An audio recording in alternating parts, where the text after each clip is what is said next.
ہمارے حضرت مفتی رشید احمد صاحب رحمہ اللہ تعالیٰ ایک واقعہ بیان کیا کرتے تھے، اس سے آپ کو یہ مضمون سمجھ میں آئے گا کہ دولت کی محبت نہیں ہوتی. حضرت فرماتے تھے کہ میں حضرت مفتی محمد شفیع صاحب رحمہ اللہ تعالیٰ کے ساتھ کبھی سفر پہ جاتا تو جب کسی مالدار کے گھر میں جاتا نا، جس کا بڑا لگژری گھر ہوتا، بہت بڑا بنگلہ، ہزار ہزار اس کے بنگلے، بہت خوبصورت، تو جب میں وہاں جاتا تھا تو میرے دل میں ایک انقباض پیدا ہوتا تھا، ایک دل تنگ ہونا شروع ہو جاتا تھا کہ یار یہ اتنی دنیا، اتنا ساز و سامان اس مسافر خانے میں اکٹھا کیا ہوا ہے، یہ کیا ہے بھائی؟ یعنی میرا دل کیا ہوتا تھا؟ تنگ. لیکن میں دیکھتا تھا حضرت مفتی محمد شفیع صاحب رحمۃ اللہ علیہ پہ کوئی اثر نہیں ہوتا تھا، ان کا دل تنگ نہیں ہوتا تھا، وہ چلے جاتے تھے. کہتے تھے حضرت ہمارے فرمایا کرتے تھے کہ مجھے یہ پتا تھا کہ یہ جو حضرت مفتی شفیع صاحب کی حالت ہے نا، یہ میری حالت سے بہتر ہے، کیونکہ میں ابھی نیا دین پہ آیا ہوں تو دنیا پرستی مجھے اچھی نہیں لگ رہی، یعنی دنیا اچھی نہیں لگ رہی ہے.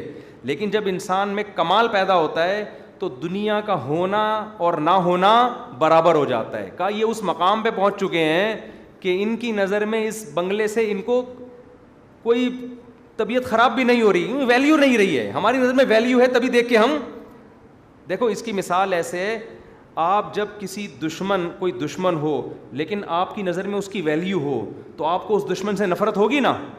لیکن جب آپ کا مقام اتنا اونچا ہو جائے کہ آپ اس سے کئی گنا طاقتور ہو جائیں تو وہ کتنا بڑا دشمن ہوگا، اس کے ہونے نہ ہونے سے آپ پہ اثر نہیں پڑے گا. تو جب انسان کے دل سے دنیا کی محبت نکلتی ہے تو پہلے اسٹیپ میں اس کی یہ حالت ہوتی ہے کہ بڑے بڑے بنگلے، دولت، مرغے، کباب، پراٹھے دیکھ کر اس کو نفرت شروع ہو جاتی ہے کہ یار یہ ہے مسافر خانہ اور ادھر کباب پراٹھوں میں لوگ لگے ہوئے ہیں اور اتنی بڑی بڑی گاڑیوں میں گھوم رہے ہیں. لیکن جب اس سے ایک اسٹیپ اوپر جاتا ہے، اللہ کی محبت راسخ ہو جاتی ہے اور دنیا کی حیثیت 2 ٹکے کی نہیں رہتی، پھر لینڈ کروزر، رکشا، ایف ایکس اور WR اس کی نظر میں برابر. نہیں آ رہی میرا حال ہے بات سمجھ میں؟ حضرت رابعہ بصریہ رحمہ اللہ تعالیٰ کسی محفل میں تھیں. کہا جاتا ہے، اور بھی بڑے بڑے اس زمانے کے مشائخ تھے، تو کسی شخص نے آ کے دنیا کی برائی شروع کر دی، یہ دنیا مسافر خانہ، اس کی 2 ٹکے کی ویلیو نہیں. تو وہاں کوئی بزرگ تھے، انہوں نے کہا اس کو محفل سے نکالو، یہ دنیا پرست ہے. یہ کیا ہے؟ یہ دنیا کی محبت ہے اس کے دل میں. کسی نے کہا یہ تو دنیا کی برائی کر رہا ہے. انہوں نے کہا کہ یہ ویلیو دے رہا ہے تبھی تو برائی کر رہا ہے نا. یہاں سارے نیک لوگ بیٹھے ہیں، ہم تو دنیا کو 2 ٹکے کا نہیں سمجھتے.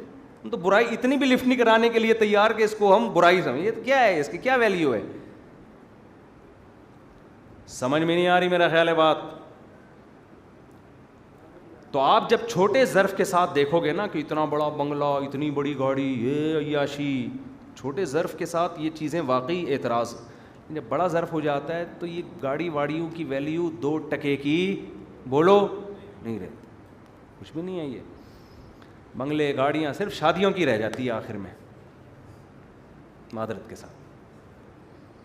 کیونکہ نبی صلی اللہ علیہ وسلم نے کیا فرمایا؟ الدنیا کلھا متاع، دنیا سب ساز و سامان ہے، ختم ہونے والا، فنا ہونے والا. یہاں کی لینڈ کروزر، بنگلے، گاڑیاں، پراٹھے، یہ جو میرا گلا بیٹھا رہتا ہے پراٹھوں کی وجہ سے بیٹھا رہتا ہے، اور یہ سب 2 ٹکے کی چیز ہے، ختم ہونے والا. اس میں بیوی بھی داخل ہے. لیکن آپ نے کیا فرمایا؟ خیر متاعها المرأة الصالحہ. لیکن ان میں بھی ہے تو مسافر خانہ، لیکن ان میں بھی جو سب سے زیادہ قیمتی چیز ہے وہ کیا ہے؟ نیک زوجہ. تو فوکس کیا کرو سب سے پہلے کس کو؟ نیک بیوی کو فوکس کرو. نیک بیوی مل جائے پھر جھونپڑی میں رہو، مزے کی زندگی ہوگی. نیک بیوی نہ ملی نا تو لینڈ کروزر میں ہی دھکا مار کے اتارے گی تمہیں. ہم نے دیکھا لینڈ کروزر میں طلاقیں ہوئی ہیں.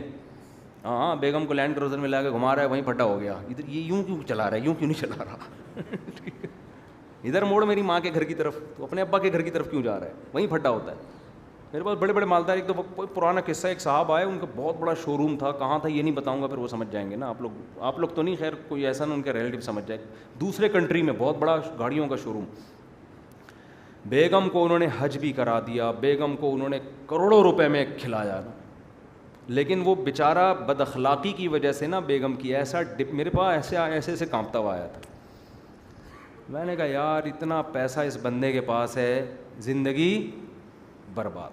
اس سے وہ غریب خوش قسمت ہے جس نے کسی اچھے خاندان میں شادی کر لی. اچھے خاندان میں شادی, وہ رکشہ چلا رہا ہے, پھٹ پھٹے رکشے میں جب آتا ہے گھر میں تو بیگم سر پہ سرسوں کے تیل کی مالش کر رہی ہوتی ہے بیٹھ کے.